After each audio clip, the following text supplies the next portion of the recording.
ഓം നമ ശിവായ. ഒരു വീട് വെച്ച് കഴിഞ്ഞാൽ ഇന്ന് എല്ലാവർക്കും ഉണ്ടാകുന്ന സംശയങ്ങളാണ് വിറകുപുര, വാട്ടർ ടാങ്ക്, പട്ടിക്കൂട്, അമ്മിക്കല്ല് എന്നിവ എവിടെ സ്ഥാപിക്കണമെന്നുള്ളത്. വാസ്തുശാസ്ത്ര പ്രകാരം ഇവ ഓരോന്നിനും ഓരോ സ്ഥാനങ്ങളുണ്ട്.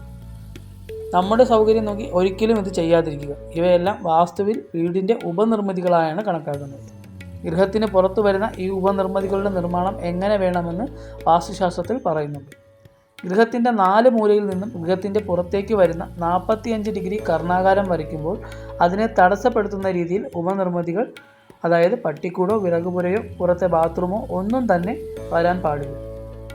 കർണാകാരത്തെ തടസ്സപ്പെടുത്തുന്ന രീതിയിൽ ഒന്നും വരാൻ പാടില്ല.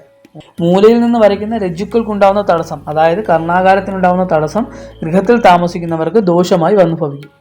ഇതിനെ വേദദോഷമെന്നാണ് ശാസ്ത്രത്തിൽ പറയപ്പെടുന്നത്. ഒരു അടുക്കളപ്പുരയാണെങ്കിൽ അത് വീടിൻ്റെ വടക്കോ കിഴക്കോ ദിശയിൽ ഏതാണ്ട് മധ്യഭാഗത്തായി നിർമ്മിക്കുന്നതായിരിക്കും നല്ലത്. പട്ടിക്കൂടുകളോ മറ്റു ചെറിയ നിർമ്മിതികളോ ആണെങ്കിൽ തെക്കോ പടിഞ്ഞാറോ വടക്കോ ദിശയിൽ മൂലയിൽ നിന്ന് മാറി സ്ഥാപിക്കുന്നതായിരിക്കും നല്ലത്. വീടിന് മുകളിൽ സ്ഥാപിക്കുന്ന വാട്ടർ ടാങ്കുകൾക്ക് വാസ്തുപ്രകാരം പ്രത്യേക സ്ഥാനങ്ങളില്ലാത്തതിനാൽ ഇത് പ്ലംബിങ്ങിൻ്റെ സൗകര്യം നോക്കി വയ്ക്കാൻ ശ്രദ്ധിക്കുക.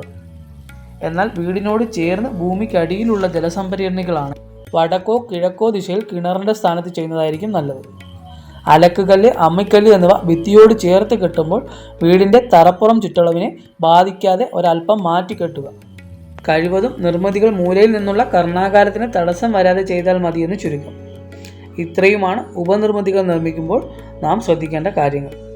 മറ്റൊരു വീഡിയോയുമായി വീണ്ടും കാണാം.